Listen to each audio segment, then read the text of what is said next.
Every year, some students in nearly all Northwest Louisiana parishes will find themselves in handcuffs for misbehaving in school. 16-year-old Woodlawn student has been arrested. He is behind bars after he was reportedly found with a gun. 3 female students were arrested and charged with simple battery. In Caddo Parish, there are several things a student can do to give the principal the option to file criminal charges. According to the school policy, the offenses range from bringing a weapon to school, making bomb threats, to using profanity toward school personnel. And if a student commits any of those 13 infractions, they may end up here at the Juvenile Justice Complex.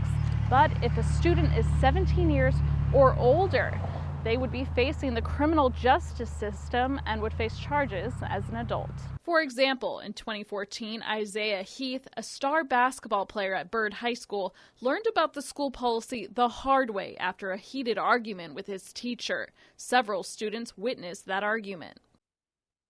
She says, "Shut up," and then he goes, "Shut up," back to her. The argument was enough to land Heath in jail, charged with assault on a school teacher and disturbing the peace. 5 months later, Heath got both charges dropped.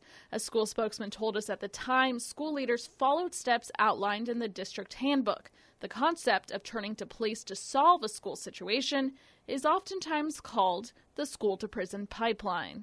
I'd say that the school-to-prison pipeline is absolutely a problem in Louisiana. Jennifer Coco is the Louisiana Senior Staff Attorney for the Southern Poverty Law Center. And it comes down to those daily decisions of, is a school administrator going to handle student misbehavior at school, or are they going to invite the criminal justice system in to deal with it for them? So how often are students getting arrested at school in this region? We requested the numbers from 9 parishes in Northwest Louisiana.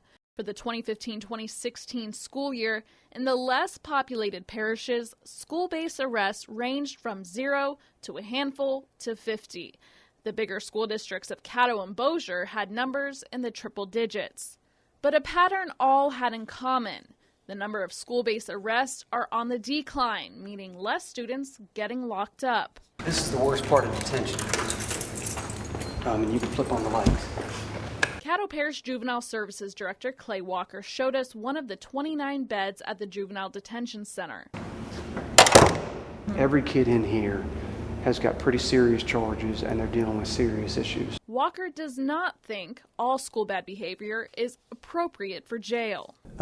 School misconduct, acting out, and I'm not excusing the behavior, but it's just not appropriate for that kid to be in detention. He believes the decline in school-based arrest is because of school leaders' shift in attitude from no tolerance to alternatives like sending a student to a conflict resolution intervention program or to the misdemeanor referral center, where Gerald Kimball is the director. Now, our primary purpose is to provide an opportunity for the child to be processed rather than going to the detention center. He says most students charged with misdemeanors at school wind up at his center to wait for a parent to pick them up rather than be possibly negatively influenced in jail. It keeps the kids from going into a situation that some of them have never been involved with before. But he does acknowledge some students need a more eye-opening consequence. And I'm saying this with no reservation. You got some kids that are really, really tough. And to be confined is probably the only thing that will do them some good. Lately, he has noticed less students passing through his doors. One reason that the number has decreased, hopefully that the schools are doing a better job. That's what I would like to think. School leaders in Caddo Parish like to think so. So we're looking for other methods other than let's just get rid of the kid, let's arrest them, let's suspend them. Fair Park High School principal Bruce Stagel says unless the discipline problem is a mandatory arrest, they try to do everything they can to keep students in school. We can't get the score where we need it to get, and we can't get kids into college if they're not at school. I think there's a place for school-based arrest. For a teacher's perspective, we turn to Teachers Union education specialist and former teacher Jordan Thomas. I think that if you are a threat to yourself or you're a threat to others as far as physical, type things, that, we have a right to feel safe at the school as a teacher, but also for our other students. To try and prevent future discipline issues, Midway Elementary School principal Marvin Rainey says they focus on teaching their students social skills they may not learn at home. How to be respectful, how not to brag if you win, how to congratulate your classmates for doing things. But we embed that in our kids and we teach it over and over and over again. The hope is by getting kids to master good behavior, it will set them on the right path. The floor of Goose is geese.